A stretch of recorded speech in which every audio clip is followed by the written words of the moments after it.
Stacy, welcome to the Virtual CMO podcast. I'm so glad you could join us today. Thank you. I'm happy to be here.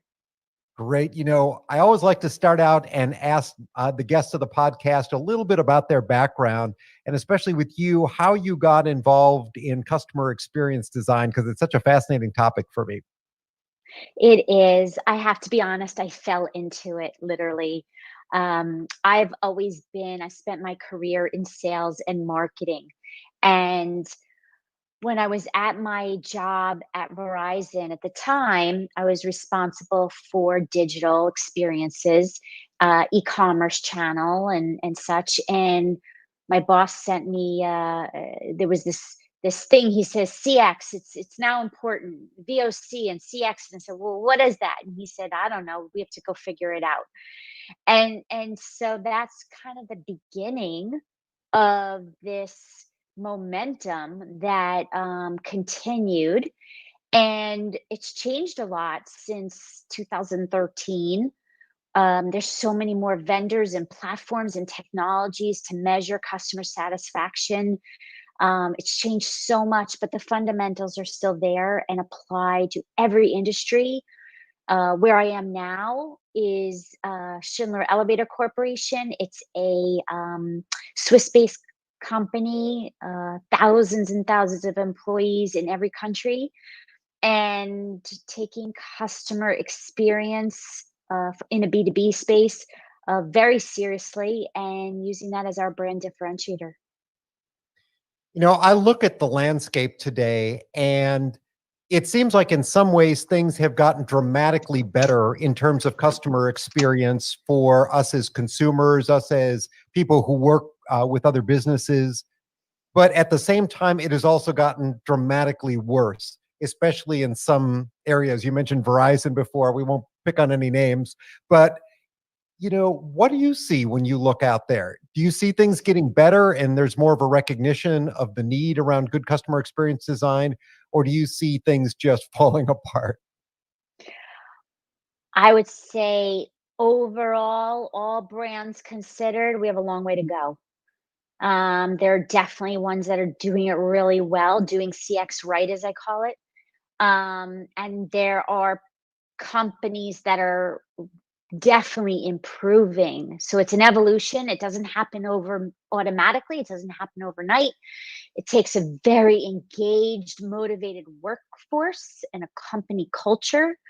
But I will say, I mean, just even my own example today, I called the bank and I'm sitting on hold for a ridiculous amount of time. When I finally reach somebody, they asked me the same information that I just inputted into the digital digits into the phone. And you think you're saving time to have to not have to repeat this. So then somebody answers the phone and you have to say it all over again. And I'm like, I just input this. Why are you even asking me? And then, long story short, they have to transfer me to another department. And I have to repeat the whole thing again. So it's like 40 minutes. That's not, that's a high level of effort and that's a customer dissatisfaction. Okay, we're going to get into it here. So, what you just mentioned, I'm sure everybody who's listening to this podcast can relate to. But this isn't new technology. I think these voice response units were available 60s and 70s. I think some of that stuff started to come online. It's not like this is new technology, and they've been so widely deployed, but they are so universally hated because I think most consumers know that 9 times out of 10, if they put that information in, it doesn't really do you any good later on in the call. Why are businesses so slow to learn this? Or do you think they simply don't want to learn Because they're too inside focused. They're not, they're letting process override the human experience. And so it requires hiring the right people internally or the right partners to look at every single interaction point across the customer journey with fine tune, really go deep into the customer journey. And if they don't do that, then process overtakes the experience, and it just goes all wrong. I think one of the most hated words that I have when I have a customer service interaction is, I can't do that. And can't is actually the wrong word. It's won't. And won't is usually the result of a policy or a procedure or just the lack of authority that is given to an employee. You mentioned Verizon earlier. I with AT&T, and T, and I had an issue the other day where they made a billing error. They changed plans and they overbilled people, and they were aware of the problem. But I was on the phone for a half an hour while the agent worked to resolve that. And in the end, she said, well, I can process the credit, but I have to process it in two separate payments because I'm not allowed to process the full refund, even though it was clearly a mistake that they were aware of. And I look at that and I say, that's a huge barrier to good customer experience. Definitely. I actually worked for that company for 12 years. And look, all these big companies, it's not a single industry. It's not just telecom. It's all companies, big companies especially. There's a lot of silos, and there's different different groups do things different ways. And you're right, it's like, how do you empower your employees to do what's right for the customer and do it right even when their boss isn't looking? So there's so many examples. It's just the fact of the size of the companies and where their priorities are. And it comes down to people, right? Like, it's not a company that's bad or good. The companies are just made of people. So that's the thing. If companies don't really focus on the fact that one person can break entire brand reputation, that's just that we have to drill that in. And sometimes it's even hard to understand how they look at it from an economic perspective. In the example I just gave, the credit that I was supposed to get was $30, and I was on the phone for 30 minutes, a dollar a minute. It seems, maybe you've had an experience where you're a credit card customer.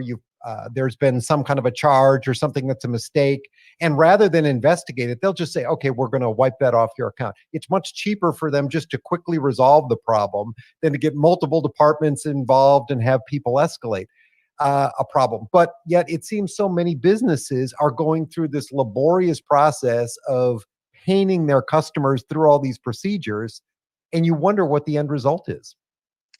Well, you're right. And the one thing that you can't forget is the amplification of this, where now your unhappy customer who just spent 30 minutes on the phone, got nowhere, feels frustrated, now goes on social media and now goes tell their friends too, right? It amplifies.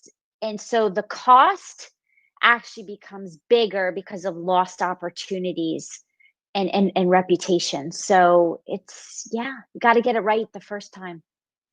I'd love to drill into this idea of voice of the customer a little bit more, because sometimes it feels like we are bombarded with surveys after telephone calls, after service interactions. And sometimes it feels like the quality of the survey is, how would you rate your experience? Good, very good, or great. They don't want to really hear anything on the opposite end of that spectrum. So, how does a business employ the voice of the customer in designing their customer experience? So I would say a lot of companies, majority now, are getting customer feedback after they've launched something, a new service, a new product. Where companies are falling short, and I can't stress this enough, this is the game changer, and that is asking the customer feedback up front. In before you invest in a new technology, a new product, a new solution, is getting the customer, bring them to the table, and it's an agile process. And that's where that's the missed opportunity. Both the customer at the table and also the employee. and marrying that information to make your business decisions. Oh, and by the way, I say this a lot, and I'm going to say it again. You cannot replace the customer's views with the employee. You can't save time and say, you know, we don't have time to get the customer feedback. We're just going to use the employees. You can't do that. You have to marry both, and that's where the magic happens. So how do you avoid this problem then? I think it's the Henry Ford quote, right? If we had asked customers what they wanted, they would have said a faster horse, not a car. So how do you sort of get that feedback before you launch a product or a service when people may not really know what they want? Yes, I do this all the time. You start with even just concept validation. What do you think? Imagine if, right? Imagine if we had this solution. What's the appeal? Does it interest you? Here's all the value props, right? What's your willingness to pay for this value? So you do concept validation. Then you do prototype testing. You define a journey map and you validate the experience that you designed. Is it what the customer actually wants and expects? So it's not that you don't do this after you launch because you're constantly optimizing, but it's all the above. So what you're really saying is you have to create a playing field that doesn't have preconceptions of what something should be. You have to get people to sort of think beyond it, think outside the box, to use an old cliche. Think outside the box, but really like ask the user. They'll tell you, right? Whoever you're designing something for, it's not must not be just based on what I think or what I want or what I believe somebody wants. You have to ask them and they'll tell you. And them is really about who your either current customers are, ask them, or the personas that you define, the target audiences, and go ask them. It's both. It's so interesting because you can really tell when a brand has the customer in mind, right? From the packaging and the instructions, if it's a Mm. a retail good, to how something feels in your hand and how it looks. And there's certainly all the great examples of the companies that we know do such a good job of that. But then when you run into a company that doesn't do it, it sticks out like a sore thumb, especially if they're a competitor or in those similar industries. And I come from a software background, and it's amazing how many engineers may have built very good code underneath the covers, if you will, but had no real concept of how an end user would interact with a piece of software. I Oh, it's such a pain point. I mean, even I come from digital, digital commerce for many years. And every time now, personally, as a consumer, and I go to buy online and I get stuck or I can't do something, yeah, I think about the coders, the designers, and did they test this with a real user? Nope. And boy, what a shame because when I go to give my credit card and I can't check out, oh, you just lost a customer. Like, what a shame.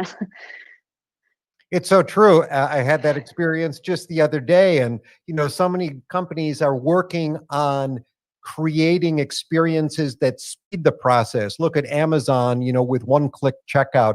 Look at things like Apple Pay or Android Pay or being able to do contactless payments when you check out of a store. But yet people run into bad experiences all the time. And I think the worst is when an employee starts to make excuses for why it won't work before you even have an opportunity to try and see if it does work. Well, exactly. And then think about what you just said about even just like we're talking about bill pay. Well, the finance team, right? Traditionally, they may say, I don't have a customer experience job. Oh, yeah, you do.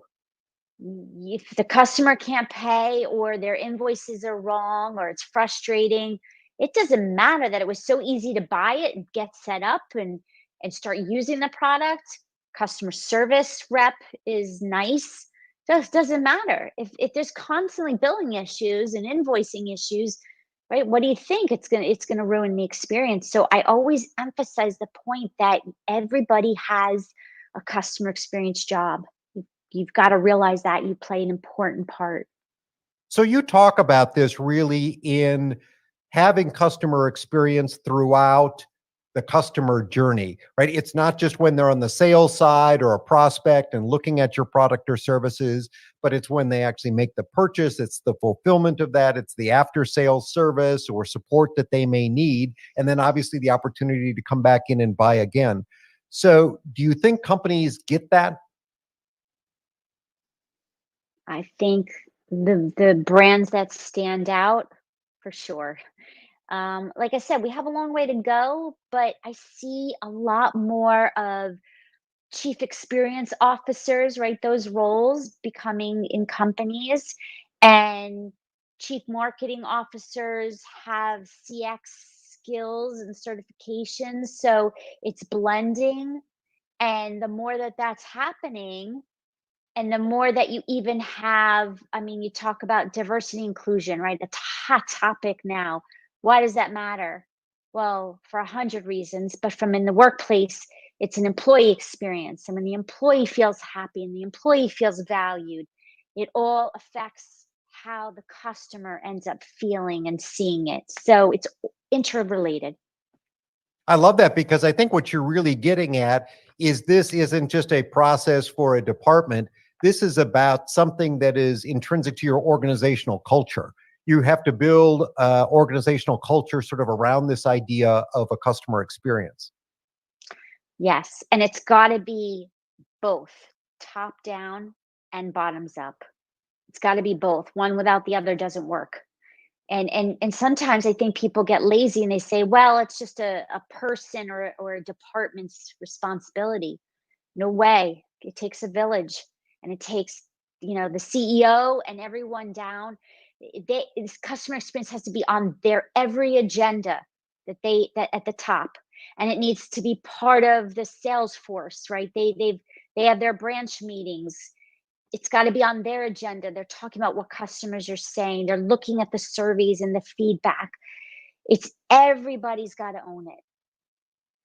Have you seen some companies where you think that they've done an excellent job at promoting that sort of bottom up feedback, getting the employees? You mentioned before this idea of employees sitting side by side with customers as they give feedback maybe prior to a launch. How about uh, processes that have worked well within companies once they have established products?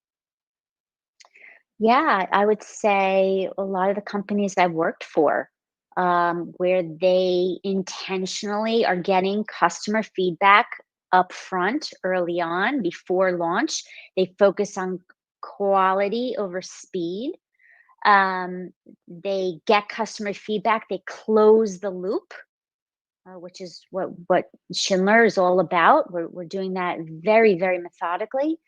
Um, and then just as a consumer standpoint, I would say that, I'll use an example. I mean, there's so many, gosh.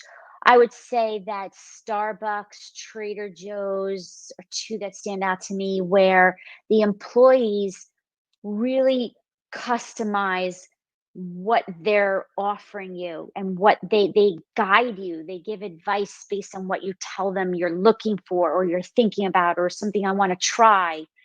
And they'll both they'll actually open up a bag of something. Here, taste this. Or, oh, you like oat milk. Okay, well then try this drink that has that instead of that. Like, yeah, so they're pushing their own products, but it's based on what you say you're interested in, and then they marry that. That's a great example. I just got done reading one of Howard Schultz's books, and he was talking about that very thing, empowering the baristas to be able to go and have those real personal relationships with customers. So I love that. One other thing I wanted to get into a little bit was talk about the role of technology in all this. I think technology Mm. can be a huge enabler, and it can also be a real hindrance to positive customer experience. So, what do you look at when you look at the role of technology in customer experience design? I agree, it is huge. in the way that technology can enhance the customer experience, but it cannot replace the human element. So it's got to be a mix. So for example, if communication is the number one, I would call it, opportunity for a lot of companies to improve the communication with the customer, improve the communication internally. So with a customer, if sometimes, if you, for example, go to a doctor's office, they'll send you a notification, right? They'll send you a text about your appointment. Or actually, even better is like a delivery package, right? It's coming. They'll send you a text. They tell you the communication, the package is on its way. It's arrived, right? So technology is really helpful to keep the customer informed. Um, However, if we get to a place where technology replaces that I'll ever see a human being, then that's not good. So we have to humanize business, leveraging technology to make us more efficient and informed, and a lower level of effort, but don't take away the human element.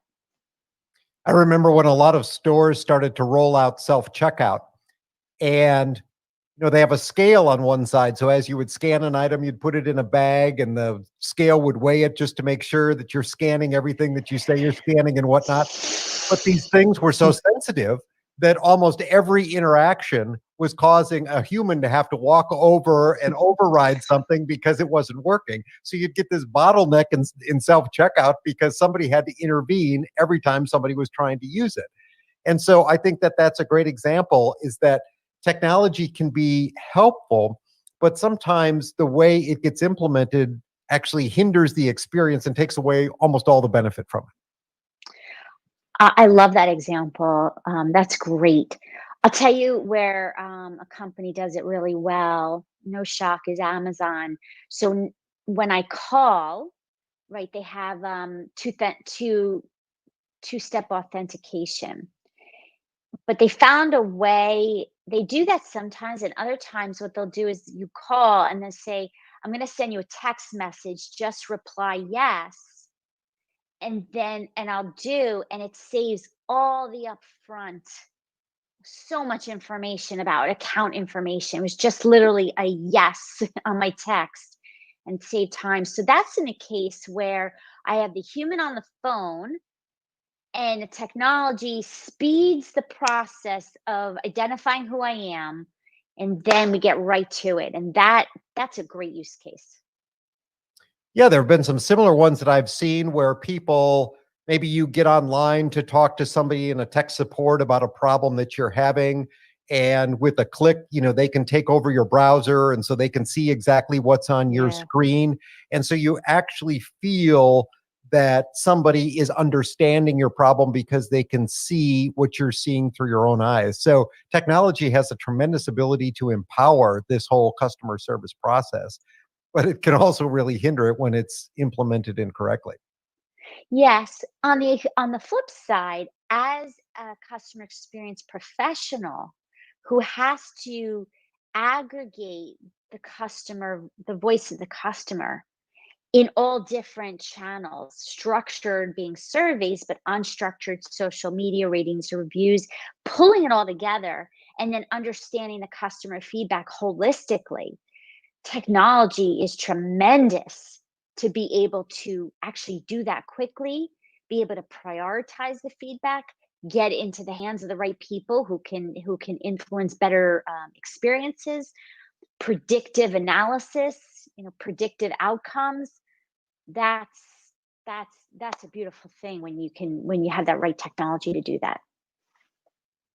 I wanted to share with you one example. I've used it on this podcast before, but I think it's great and perfect for this discussion today because I want to get your feedback on how a business might be able to start, really digging into their customer experience and how to improve it.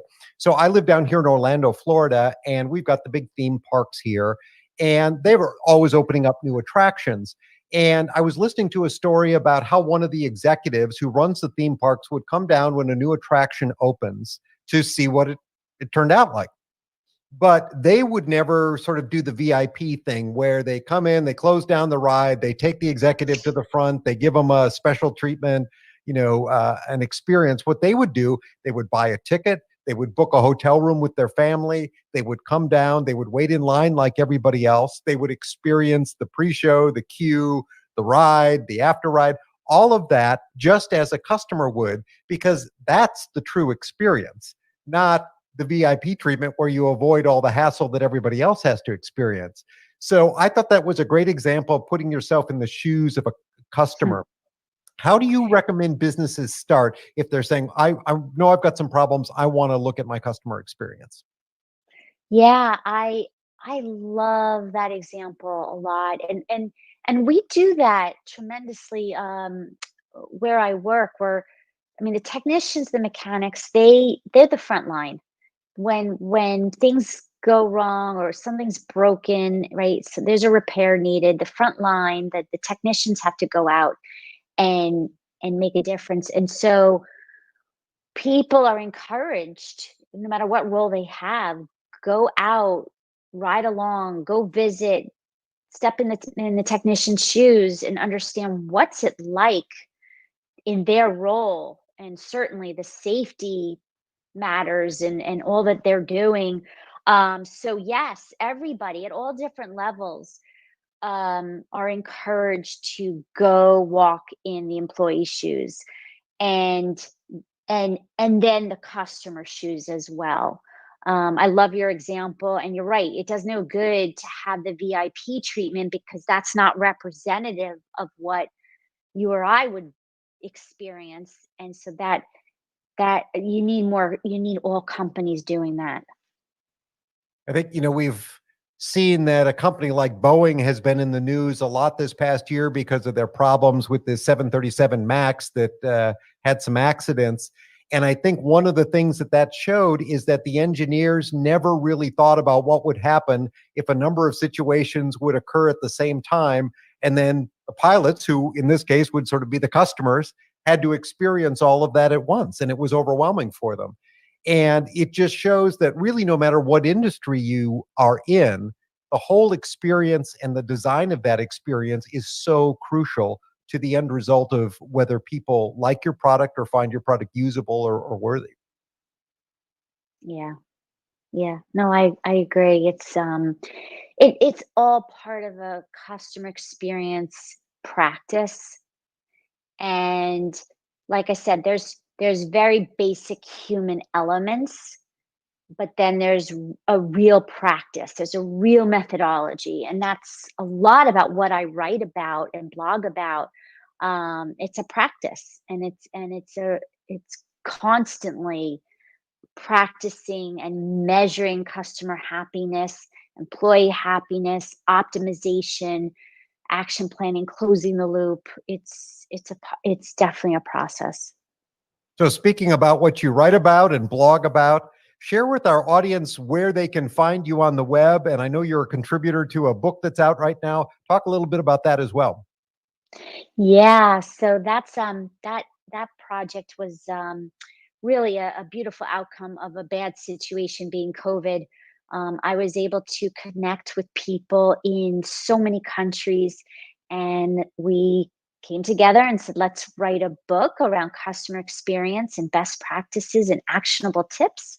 And so that is now out on Amazon. Someone looks up my name, Customer Experience 2, you'll see that. So it's a co-authored book, and then there's a second one I wrote coming out in October.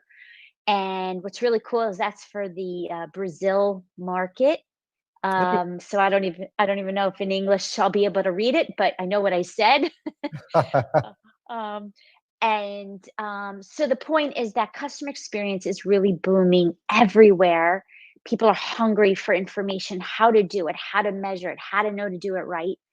And so, yes, so those are the books. And I'm doing a lot of writing of articles and started doing CX Writes. So I'm mentoring people who want to get into the field, people who are in the field and want to elevate their game to transform their brands. And that's what I do. That's my passion projects when I'm not at my day job. And so that's doingcxright.com. Perfect. I will link up to the book and to doingcxright.com in the show notes so that people have access to them. Are you active on Twitter, LinkedIn, any other of those places? All the above. So yeah, I'm tweeting all the time. I'm on LinkedIn sharing my own content and other people's content that I think is really valuable. It's all actionable. That's the point. We can't just talk. We really got to do. Um, and the other thing I would say also on my website, I encourage people to sign up for my newsletter because it's just chock full of information that they can do right. Again, it's about doing CX right. I also encourage people to look into education. So on my site, I talk about there's some universities now offering certifications in customer experience. So I share about my experience in taking some of the courses and why what I recommend others do the same. So that's there as well. I think this has been really useful information. And, good customer experience design uh, breeds customer loyalty, and customer loyalty helps you sell more to your existing customers. It's a win win Right. for everybody. And so I think it's great. I will definitely link everything up in the notes so that people can check out your writing. I know you've written for a lot of major publications as well. Yeah. Stacey, thanks so much for being with us on the podcast. This has been a fun interview. Thank you. Yes, definitely fun. I enjoyed it. Great. Thank you again.